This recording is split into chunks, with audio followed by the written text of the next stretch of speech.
Hi, this is Dr. Justina Agnieszka Chevalier. I am making this video to give a little bit more of a motivation to people who claim and present expert court opinions based on language of body of persons also selling such books.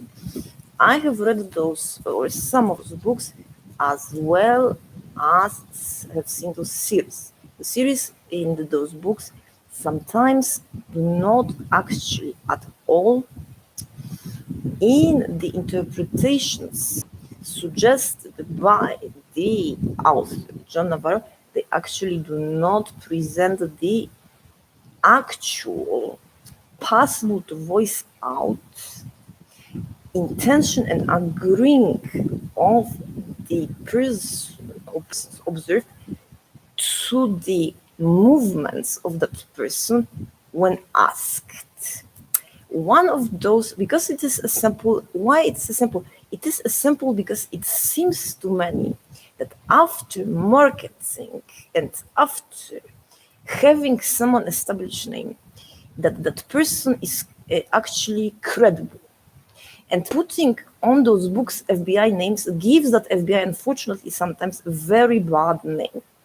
In the vast, actually, amounts of fake confessions, especially to guilt in the United States, as well as in fact, interpretations skipping completely, especially non-controlling on rage or emotional agitation, there is sorrow because of facing, for instance, corpses or homicide scene. And that is important to know. We cannot, just to satisfy the audience, put someone in jail. So let me give you an example. For instance, the very common movement of my hands, which means I did something like this, left and right, that stands for no.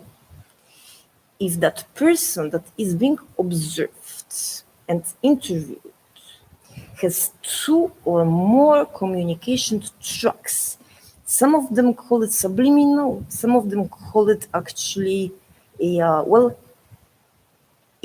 monkey's brain in Buddhism, we call it, but in some instances we engage and we converse with others, sometimes not even knowing who that is, it's sometimes forced. And so from, for instance, a standpoint of that movement, it can mean from looking left and right to seek who agrees or disagrees, to gain weight of disagreeing self, unsure self what to say, and then saying so based on what those two, sometimes more persons, insinuate, believing, sometimes in also short memory gaps, that this is true. I am talking about actually giving about those readings in courts and things like that, and also to that series Lie to Me. Most of that content is completely inaccurate. And it is inaccurate also in persons in jail undercover. We cannot, unfortunately, fool anyone under any cover. So either a person that is there is someone who was surprised and because of high demand, framed to start with and then worked in jails like I have a few times, or persons actually are from the beginning to the end recognized and unable to perform anything and lied to, in like a spectacle. And it has its explanations, but maybe I'll leave it for another time. I want to concentrate first on certain bodily movements. So the head movement, left and right. If you ask, for instance, have you committed any crime? From emotions flying around, say, let's be specific. You ask a person, you say, I put the cigarette butt here, and let's say I would, most would agree it's more agreeable to put it in a trash can. So somebody comes, let's say that maintenance comes and he says, I wish not to have those cigarettes here. Did you place that cigarettes? And so you see, now it is that I have to answer in such a way, evaluating the weight of my crime, which is minimal, in comparison to the punishment, which is here from being, let's see, given a warning to even being called a liar and permanently perpetuated as such, being a doctor, which caused a human rights activist as well, which caused a lot of lost lives. Okay, I'm glad that we agree on that. I will give you an example of that. For instance, if there's an accident and someone spectacles a rumor or hears about it, and I'm not talking about benevolence in comparison to others, I'm talking about excessive strictness in envy of titles and functions, then I cannot sometimes attend, nor other doctors, okay, in absence of anyone else, or immediately after attending that person, I am subject to arrest in envy, sometimes based on rivalry for that person, of women, very, very rarely of men who compete for women with women based on reputation. Now, so I place, let's see, this but, and I am worried. So there are many persons that, let's say, that reputation of mine depends on I not being discovered as such. So that maintenance, let's say, he says, did you place that cigarette butt here? It is not allowed. And so I ponder then, I weigh my own faults and repercussions of such. And I say, no, sir, I didn't do it. And I make an eye contact, which is, let's say, it is at this point of time, because I placed it here, it's a lie. Can you straight look in the eyes and movement left and right tell if I lied or not? No, you cannot. The same is with blood pressure variations, as well as readings of any sort of lie detectors. It is not that I am particularly skilled, it is just that disproportionate to a magnitude of misbehavior, punishment in lost lives actually makes for a person say so-called white lie. And that is one example. So what he is explaining then, that it is possible to avert looking on a site and, ponder if to tell the truth or not.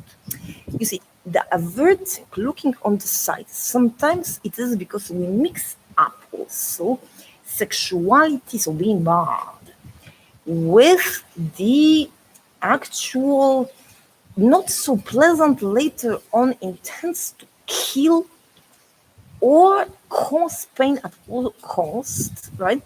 And so people, don't understand that connection intuitively at first, because it is somewhat artificial. However, it does exist. And so imagine that I did not place this cigarette butt this time, and I have a very handsome attending, tall, white coat, and I am also a doctor, okay? But he's not impressed much. He's not impressed, and he non-stop says, you are too stiff. I don't know what it is. I mean, in between sentences. So I want to appear groove, okay?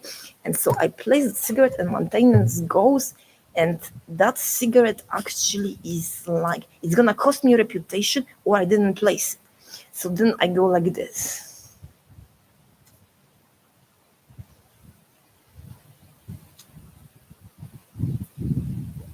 No. And that appears as a lie, you see. But is it a lie? No.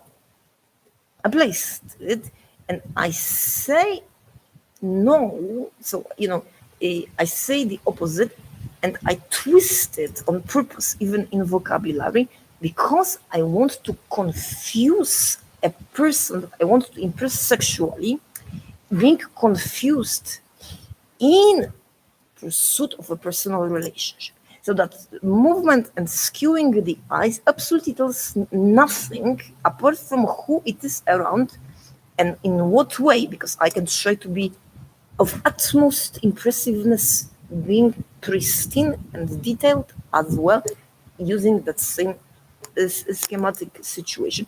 And so that now also depends on me weighting pros and cons, because sometimes on own death we are ready to risk it, saying something bad to impress and win over desire and love of another person.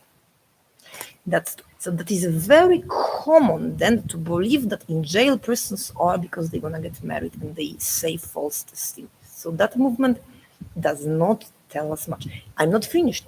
Next is the movement that I am in, let's say, a street, and there are crowds. Oh, let's imagine that it is later. It's only 6:36 here in the morning. Let's say I have crowds on the left and on the right, and in these crowds, okay, people saw that I am placing that cigarette here, only on the left side.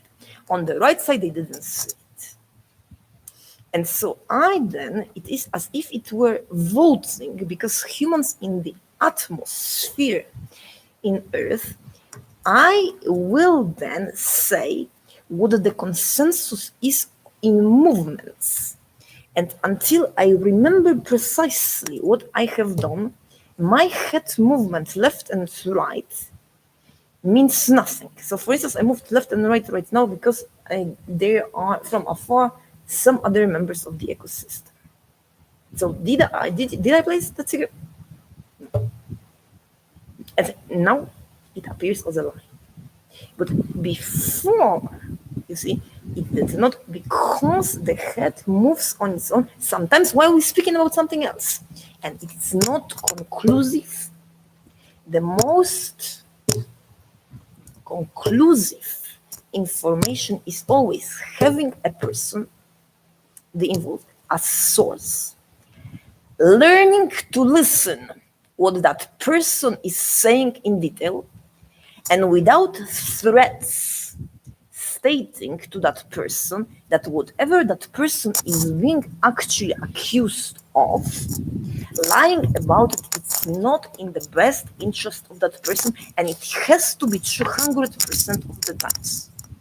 In such statement is untrue, we have no business, including I, who actually observed children for quite a long time, also adolescents and adults, we have no business reading into behavior anything. The same is with facial expressions. Another example of that snow is subliminal track. So other persons, as if a giant pimp, non-stop insinuating, especially when there is a high consumption of meat, not much growth, insinuating that we are to quickly have sex. And so, for instance, person approaches, and the person then is given as if double question. That question pops out in mind as not recognized fully as own, but as possessed by self-thought. Possessed by self, so ownership there is, but it's not generated by the person, because again, volition, premeditation, and also knowledge that telling the truth is to the best interest of self and therefore to the others, all the others. And so punishment cannot be a crime, okay? And so again, if I, for instance, say,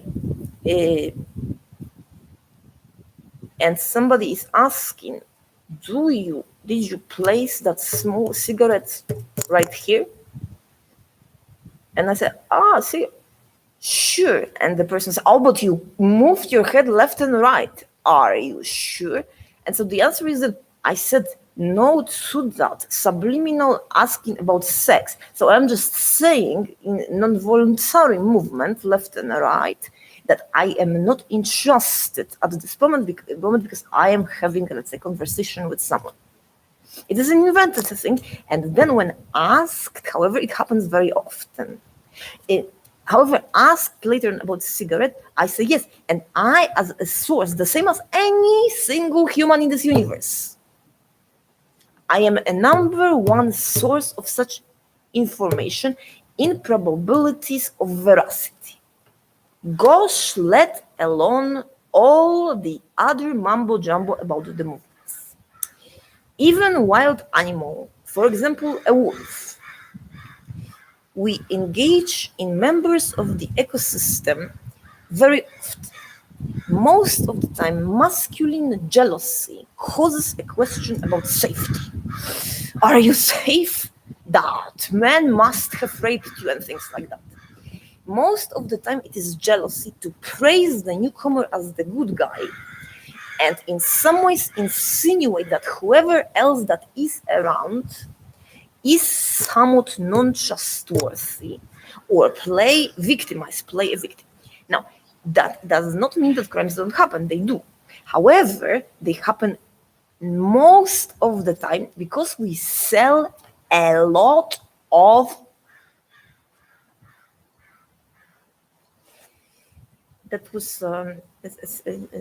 censorship self-applied. And so the other case is this. If a person approaches, for instance, and I do this face,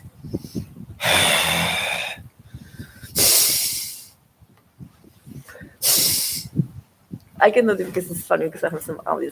But you see, I do that face that in light to me that was a face of the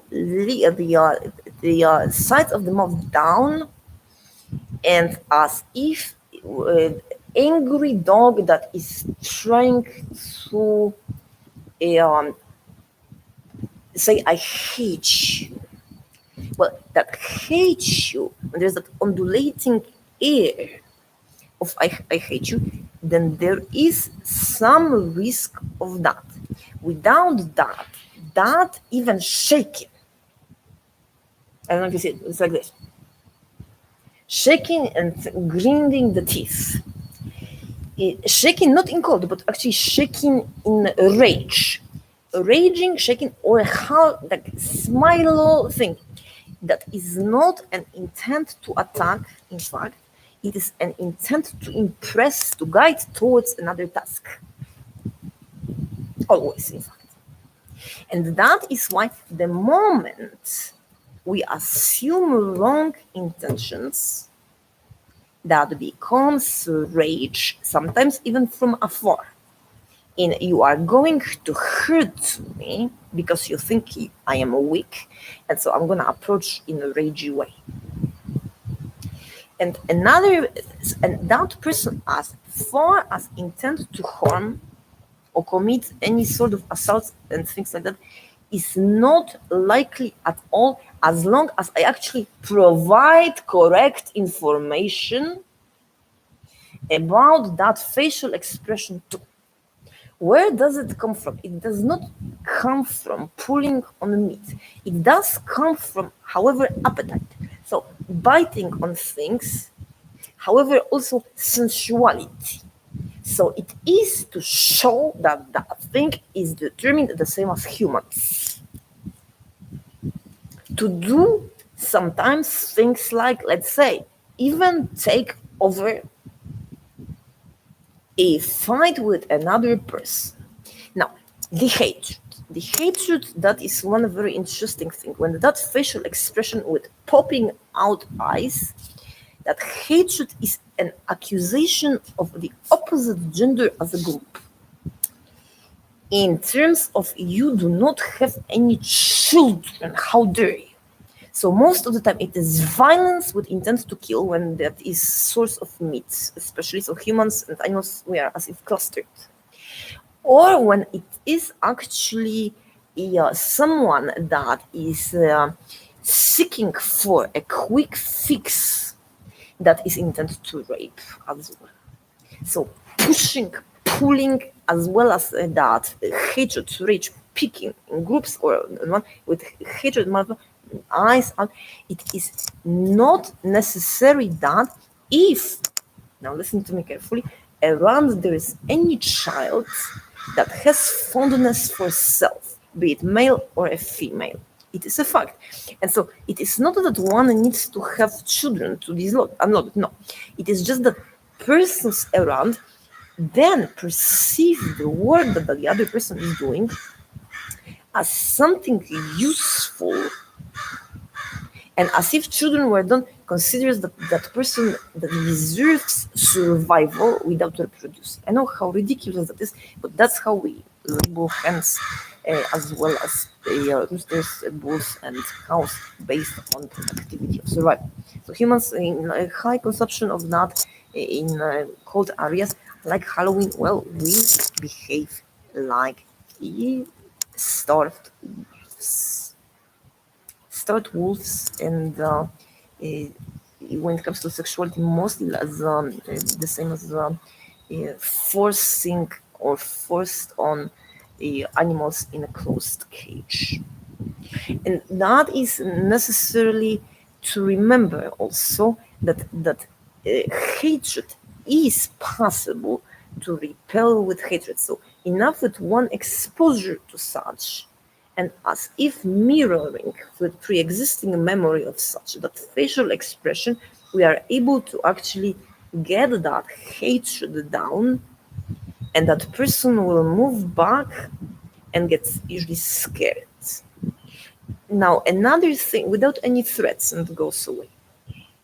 Because it is like rivaling of two animals who is strong. Now, because it is a fellow human that we are talking about, it is never an intent to kill unless that person thinks I have nothing to lose, both for own life and for instance freedom or body parts. And so then it becomes an intent to kill, to cover up because it went too far. And so that is why we have to assume good intentions, that's one. Secondly, faces, those that I shown were quite inaccurate because actually it is a nice day and I have squirrels around. But overall, it is that those expressions explained as such make persons then be afraid and see, for instance, a person looks like it's gonna bite on by the jaw, looking at the jaw looks like it's gonna bite on a nut. And then all of a sudden, person from afar is grabbed, his or hers plastic utensils removed because Joe Navarro says FBI, okay? We don't do that, ladies and gentlemen. We approach also, we need to make our officers of males and females type, much more verbal. And arriving at such thing, the first question is, sir or madam, did you intend to do any harm?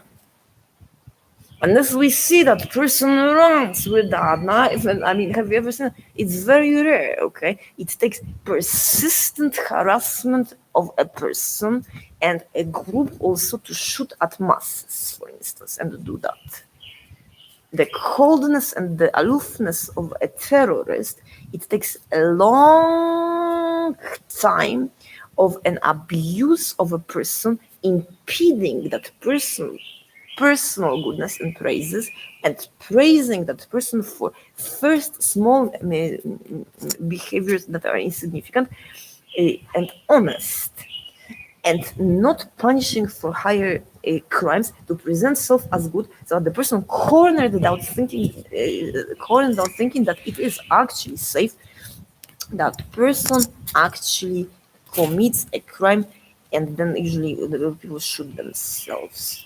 So what does this mean? A person who carries a weapon of any sorts, and police will explain you that in person, hands on hips or not, hands on the, like the wrappers also covering or not, and whichever it is that the facial expression is, that is also not an intent to kill.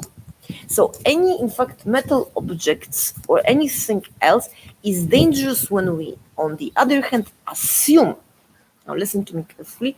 We assume that that person is okay to touch, for instance, and that person being on duty or married, it can be on duty, meaning many persons are dying. Whatever it is that we read about in, for instance, books, in popping out pupils and in evil not existing, okay? The insinuation, for instance, would you like to suck on my nipple because you look like it, or the arrogance of you were a weapon? I don't care, I'm gonna flirt with you like there's no tomorrow, even though people are around dying. And or I actually think that this is the aggression to extort some sex. Men do that very often.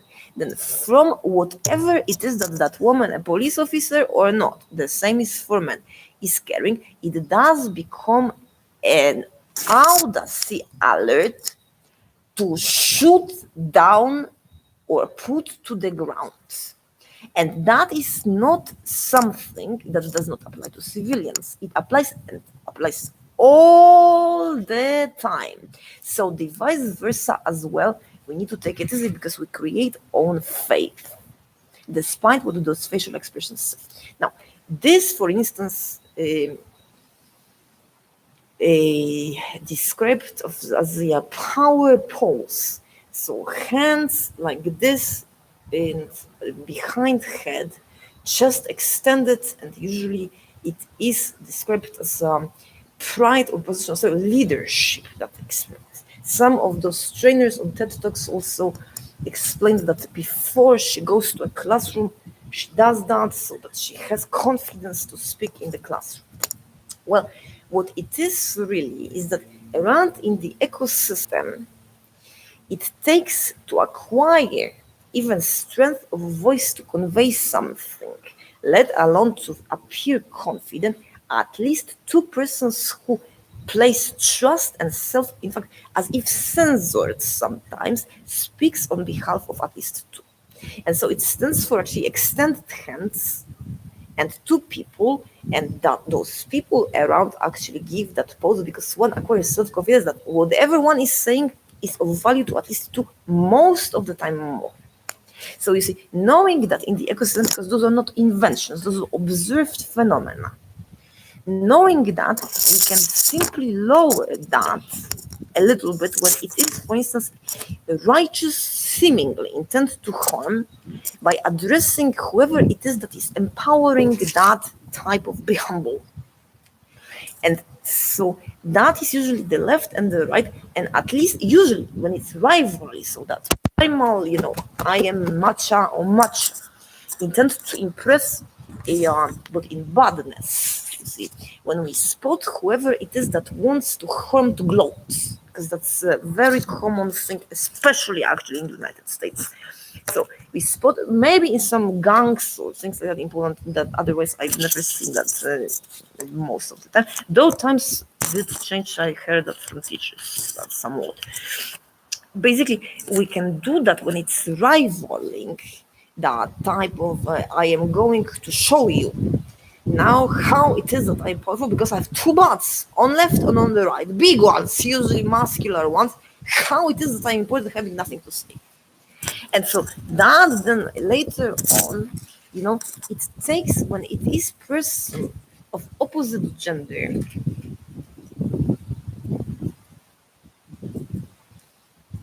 making sure that these, whoever it is that do that actually and empower that person is the first one to pursue. Because that voice is pleasant, because that person wants to be listened to the ears of that opposite gender person, I'm a female, so male, or for a male, a woman. It is that person most important, and this women empowering appears the best. If now that woman has an intention to harm or the other two, one of them disagrees with that, so wants to compete, then it is enough to divert it to a flirt, and that pose also will go down, the empowerment will go down. It it needs to be for a purpose. So it doesn't need to be always good. Otherwise, we always self-sabotage and sabotage others at the same time. And that's, of course, to avert immediate danger. So these are some things that Mr. Navarro does not explain. Now legs. He says legs speak faster than words. So he's saying if you face, for example, two persons, and I am by myself, but let's imagine this here wood is another person. So my legs, if I face that person and I'm conversing and suddenly turn my legs this way, I am less interested in that conversation and ready to walk away because the legs want to walk away first. That is also a gross overstatement of century, because my legs can go, for instance, toward the elevator, even though I'm of utmost interested to converse with that person, because I am, for instance, scared. Why?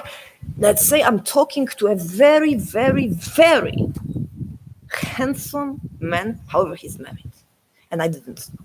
So I stand and I don't even know. Suddenly, from somewhere, spouse emerges, God forbid, also kids. And we don't know. From afar, it is immediately instinct to move his or own, to walk away and run, even if it's just a conversation. That's what. Sometimes fear, not always. Second, so you see, if you ask them that person, do your legs tell your brain the utmost true about your intention? We're talking about volition, okay? Here, no. So if, for instance, I were to, let's say, I'm talking to a handsome man and I want, despite him being married, I want to ask him out on a date secretly. So I want to do it, and so you see, this is immoral. It's immoral. And so I want to do it. So the wife appears, my legs go because I'm scared, I want to leave. But in fact, I have a different intention. So such Navarro or whoever it is observing my legs and saying she's about to leave, nope. I will, in fact, I can even my hands, okay, pull my legs back, okay, and stand up and do the crime. We all, and imagine also stabbing and things like that. We all can do that. So those legs, the second example, why the legs before do not tell us the truth about intentionality of a person. If my legs also, in dynamic second by second, changing an analysis of all passing through the own brain and determining volition information, if my legs, for instance, turn suddenly towards the door, it may be also, for instance, somebody fell from stairs or dropped a purse. So I instinctively, no matter what my profession is, let alone being a physician, instinctively will have an impulse to run. And then the moment that person is being picked up by someone or picks up themselves, that relieves me from that and my legs go back. So again, if asked, did I have my legs told my brain to leave? What was the volition? Madam, did you try to leave? The answer is, it seemed that way because I felt like there was someone that needed my help in that protective instinct to go and save. However, then I think that that person was well, and therefore my legs were back. So overall, to answer you, I would prefer, and I had preferred to stay and continue the conversation.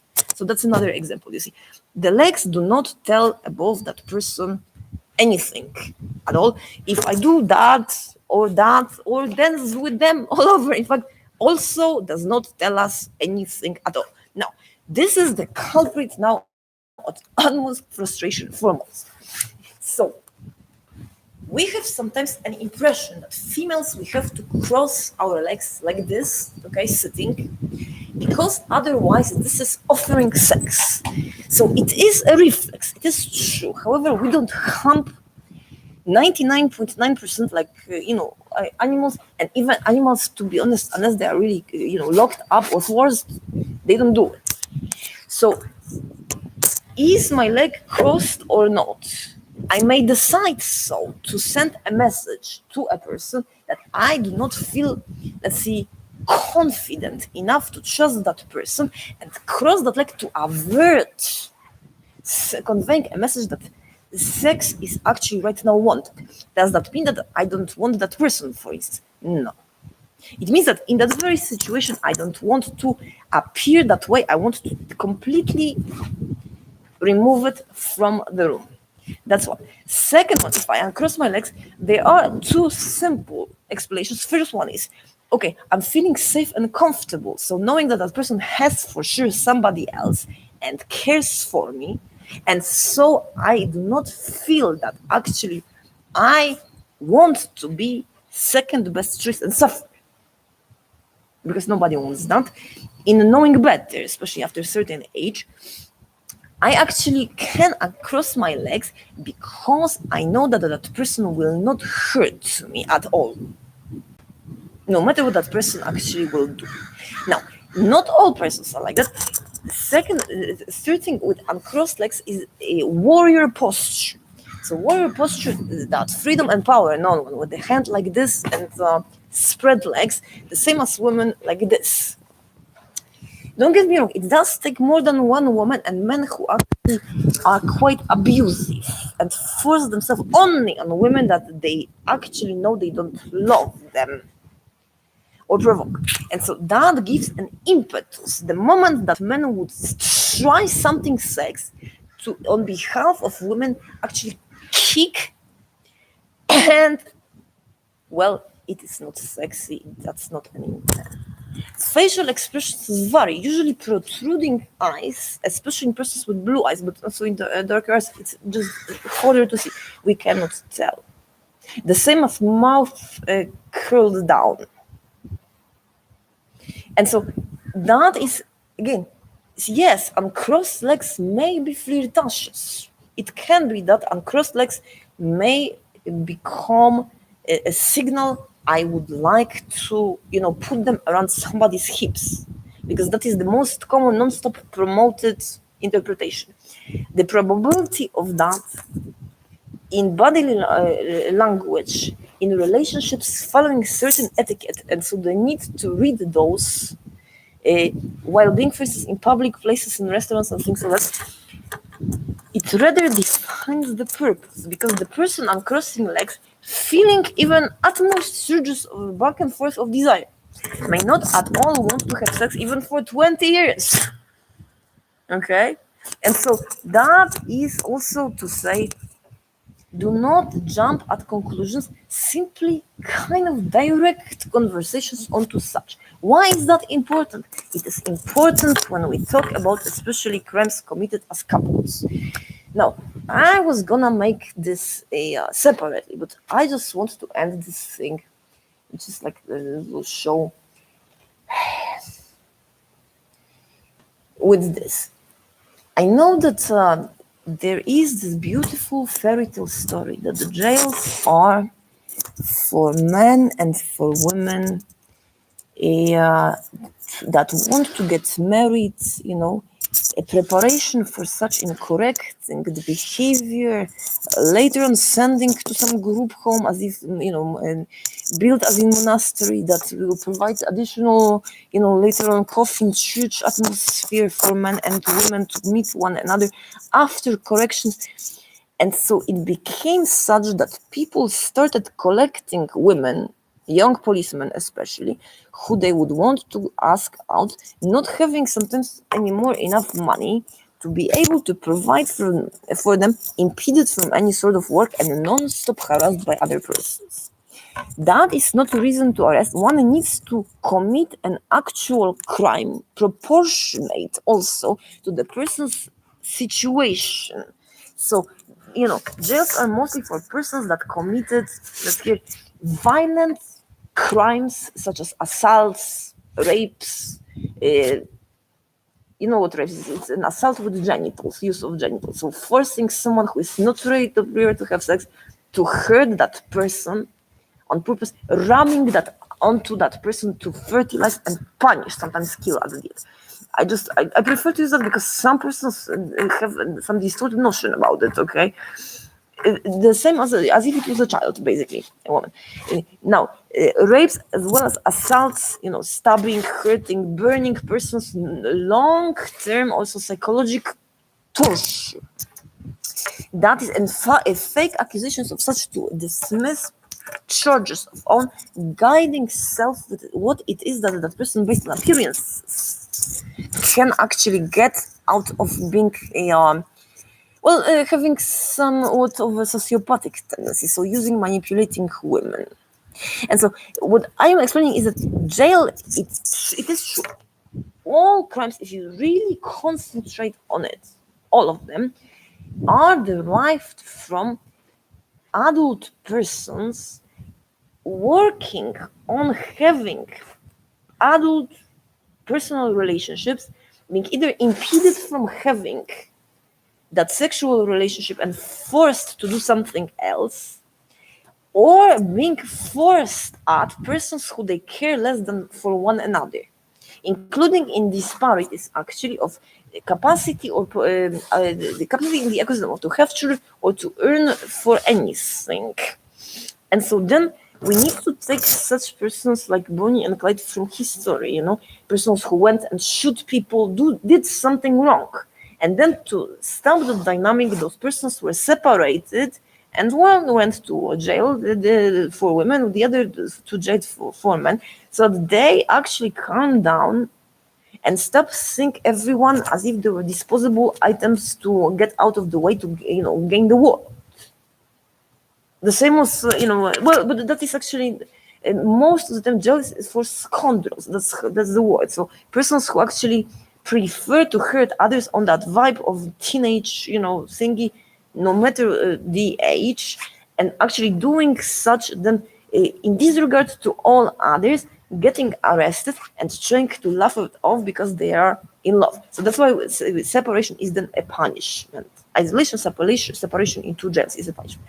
Now, arresting a person with that cigarette butt that I give you as an example for pretending to become emancipated, to get married to some woman. I've seen a documentary once that is, so in speech also generous, admitting to guilt to impress, or in between lines, because that is also that very fancy, fashionable talk, saying how it is that I'm bad. It means I want you. I am bad, but I am that type of a bully, not for real, if only you give me a chance. And doing such, then person goes and invents things out of this world to get arrested and get then sit in jail, climbing in basically like in the I don't know, comedy movie that they cannot unfortunately love anybody else. They are waiting to be married, and they sit there later on because they got arrested, so that they can wait for those guardians of holy fire to get them together. Well, in jail there is no sex, okay? Also, for guards it's forbidden. I don't know. I hope social workers as well, okay, as well as nurses. So piercing, shorty, outfit and be a woman is kind of not for jail. I hope that we are clear on that. Also, poking vaginas, breasts, and other things in jail, be it inmate or not, is also not okay, and forcing women to do that because one can, jerk off somewhere, also not okay to do that. Sometimes I don't think that it resonates, okay? Because we hired also on, I don't know what basis, but, maybe for a show, like street theater or something like that would be sometimes. But what I'm explaining here is that the jail is not a shelter for anyone, okay? It is not to arrest people to frame into work because there is no undercover. It's not possible to actually con. I will explain that if you pay me. Otherwise, no way in hell, okay? You can do whatever it is that you want. And that is also not true, but you cannot force at some point work for persons that abuse. And the third thing is that, remember, volition and truthfulness of a person in its distortions is influenced by the persons around in the ecosystem. So that head movement can be left and right. So for instance, are you interested in going out for a coffee? So I look left, I look right, and let's say I have Francesca and Dominica, two friends. So I look left and I look right. So I look for either better option or sorrow that I got asked out and they would prefer to ask me out instead, or they would prefer, if it's the gentleman, to go out with that man. So I look left and right, and I'm thinking, no. And so that is a no, because one of those ladies, for instance, is more interested, she would suffer more, so I wouldn't enjoy it without that coffee instead of I. And the person was, for instance, too shy. And so those are nuances. So that no, it is not an absolute no. Say I asked a man named Hector. Hector stands in front of me to a coffee. So I look left and right, like in this movement. So he poses the question back to me. So would you like to go to coffee? And I do like this. It means on the left and on the right, I find obstacles being pulled in space left and right in that head movement. If I do not find those obstacles, or let's say Hector goes out with Dominica and it goes badly. Hector comes back and says, no, Dominica is in love with Ricky, and she's not sure about Jerry, and so no, you know what, it was nice, it is friendly, but I don't see that it will work. Would you go out with me, this time? And this time, there's no Dominica, so I look at the other one, and the other one smiles because she actually wishes me well. So she says, I wish you well, therefore, in no fake pretenses, I prefer that you are the one to go out. I don't have such a developed interest in what he has to say, for instance. And I do. I find that what he has to say is fascinating, okay? And so I then go out, and you see that headshake is not necessary, an absolute no. Now, this is like for a little bit kids. You remember all of criminal code, it takes actually having the personal relationship tweaked first or spread apart, and in disparities also forcing persons to not be able to survive forcing pain unless unwanted type of relationship is demanded in such, is being provided, from compliments to unilateral sexual advances to reject, because that is the only way for others to actually appreciate somebody else and gain that appreciation back. The second one is more important. Thank you for your attention. I can also speak about a lot. Eyes, nose, smiles, vocalizations, in context from children to adults all the time, and train also your personnel. Because government of the United States paid for that, and I built on it. And I'm much better than Joe Navarro. No jealousy for his lack of degree, nor vice versa. It takes more than a talent. It takes life passion to study to actually be able to do that work. Dr. Chevalier, have a wonderful day. Do let me know. I send my CVs. Going through the system, I don't know what that means. I'm sorry. Your system, it seems ridiculous. In fact, to I and to whoever it is that has the same degree and or preparation, which is close to none, including probably that man Navarro. Bye-bye.